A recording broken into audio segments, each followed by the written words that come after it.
नमस्ते, मैं प्रोफेसर राम शर्मा। नवरात्रों का समय चल रहा है। माता के अनेक रूप हैं। दुर्गा जो दुर्ग नामक राक्षस का विनाश करती है, तारा जो शुंभ नामक राक्षस का विनाश करती है, छिन्नमस्ता जो निशुंभ नामक राक्षस का विनाश करती है, 10 भुजाधारी वे अपने 10 भुजाओं से संसार में सभी जो नकारात्मक शक्तियां हैं उनका विनाश करती है।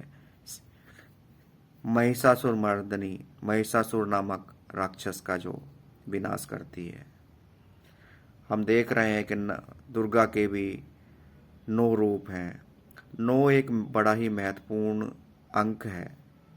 अगर 9 में किसी भी संख्या की गुणा की जाए तो उसका जोड़ 9 ही होगा।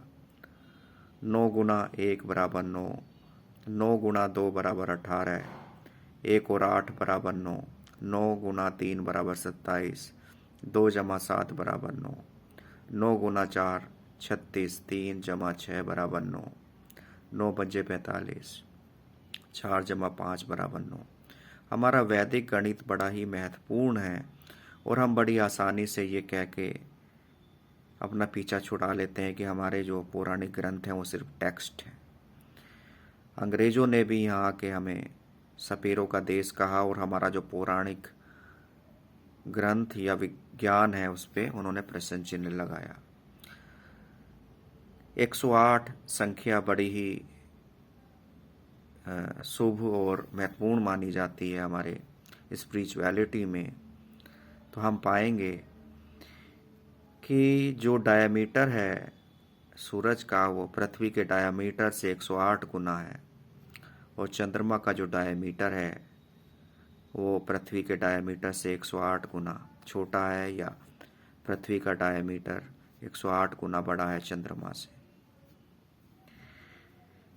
ये सब हम वैदिक गणित में, ये सब हमारी रिसर्च की बातें हैं जिसमें हमारे ऋषि मुनि निरंतर रत रहते थे। इसीलिए भारत आध्यात्मिक रिसर्च में जो हमेशा रत रहे वो है भारत। नवदुर्गा के 9 रूप हो गए, 108 का मैंने अभी बताया आपको, और 108 कुंडलिनी चक्र होते हैं हमारे शरीर में। हमारे शरीर के अंदर ब्रह्मांड के वे सारे स्वरूप मौजूद हैं जो बाहर है। जिस प्रकार पृथ्वी पर 2/3 गुना जल है और 1/3 गुना भूभाग है, उसी प्रकार हमारे शरीर में 2/3 जो भार है वो रक्त है या जल है, बाकी 1/3 में बाकी सब संरचनाएं हैं। जगत धात्री माता, जगत का उद्धार करने वाली माता, जगत गौरी माता सभी का कल्याण करे, हमें मार्ग दिखाए, सभी नकारात्मक शक्तियों का विनाश करे। और हमारे अंदर जो नकारात्मकता आती जाती है, जब हम दूसरे व्यक्ति की आंखों में आंखें डालकर यह खोजने का प्रयास करते हैं कि वो कितना दुखी है, उसका दुख देखकर हम खुश हो जाएं, तो इससे बड़ी नेगेटिविटी भारतवर्ष में नहीं हो सकती। मान रहे हैं कि हम सभी आज दुखी हैं, क्यों ना हम आध्यात्म की शरण लें, क्यों ना हम नवदुर्गों का आह्वान करें, माता का आह्वान करें। जगत गौरी, जगत माता, सिंहवासिनी दुर्गा, तारा, छिन्नमस्ता, काली, इन सब का हम आह्वान करें और सीखें किस प्रकार नकारात्मक शक्तियों से दूर हुआ जा सकता है।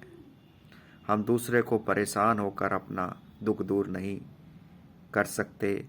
हम दूसरे को परेशान देखकर हम अपने सैडिस्टिक विचारों से हम खुश नहीं हो सकते। इन सब से हमें निकलना पड़ेगा और एक ही मार्ग है, आध्यात्म, माँ की शरण। जय माता की, जय माता की, जय माता की।